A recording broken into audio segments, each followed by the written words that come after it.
السلام علیکم ورحمۃ اللہ وبرکاتہ۔ دوستو، آج میں آپ کو ان لوگوں کے بارے میں بتاؤں گا۔ پہلا وہ ہے جو شہید ہوا، دوسرا جس کے پاس علم تھا، تیسرا وہ جو رئیس تھا، امیر تھا۔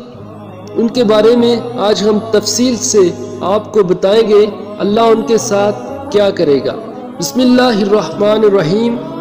حضرت ابو ہریرہ رضی اللہ تعالیٰ عنہ بیان کرتے ہیں کہ رسول اللہ صلی اللہ علیہ وآلہ وسلم نے فرمایا، روز قیامت سب سے پہلے شہید کا فیصلہ سنایا جائے گا، اسے پیش کیا جائے گا تو اللہ اسے اپنی نعمت یاد کرائے گا اور وہ ان کا اعتراف کرے گا۔ پھر اللہ فرمائے گا، تو نے ان کے بدلے میں شکر کے طور پر کیا کیا؟ وہ عرض کرے گا، میں نے تیری خاطر جہاد کیا حتیٰ کہ مجھے شہید کر دیا گیا۔ اللہ فرمائے گا، تو نے جھوٹ کہا کیونکہ تو نے داد شجاعت حاصل کرنے کے لیے جہاد کیا تھا۔ بس وہ کہہ دیا گیا کہ پھر اس کے متعلق حکم دیا جائے گا تو اسے منہ کے بل گھسیٹ کر جہنم میں ڈال دیا جائے گا۔ دوسرا شخص جس نے علم حاصل کیا اور اسے دوسروں کو سکھایا اور قرآن کریم کی تلاوت کی، اسے بھی پیش کیا جائے گا تو اللہ اسے اپنی نعمت سے یاد کرے گا۔ وہ ان کا اعتراف کرے گا کہ اللہ پوچھے گا کہ تو نے ان کے بدلے میں کیا کیا؟ وہ عرض کرے گا، میں نے علم سکھایا اور اسے دوسروں کو سکھایا۔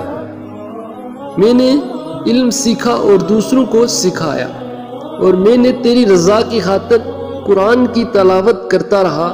اللہ فرمائے گا، تو نے جھوٹ کہا، البتہ تو نے علم اس لیے حاصل کیا تھا کہ تمہیں عالم کہا جائے اور قرآن پڑھا تاکہ تمہیں قاری کہا جائے۔ وہ کہہ دیا گیا، پھر اس کے متعلق حکم دیا جائے گا تو اسے منہ کے بل گھسیٹ کر جہنم میں ڈال دیا جائے گا۔ اور تیسرا وہ شخص جسے اللہ تعالیٰ نے مال و زر کی جملہ اقساط سے خوب نوازا ہوگا، اسے پیش کیا جائے گا تو اللہ اسے اپنی نعمت یاد کرائے گا، وہ انہیں پہچان لے گا تو اللہ تعالیٰ پوچھے گا،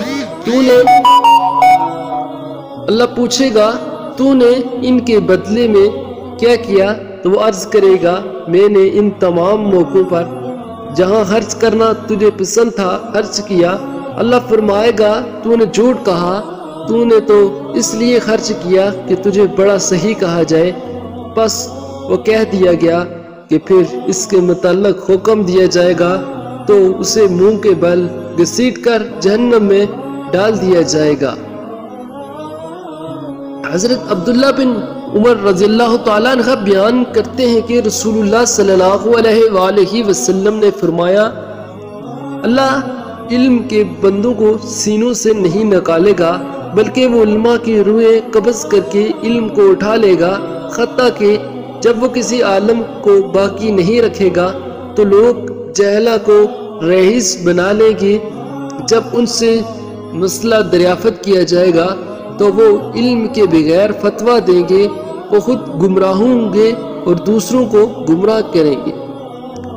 اللہ ہمیں ان ساری احادیثوں پہ عمل کرنے اور سمجھنے کی توفیق عطا فرمائے۔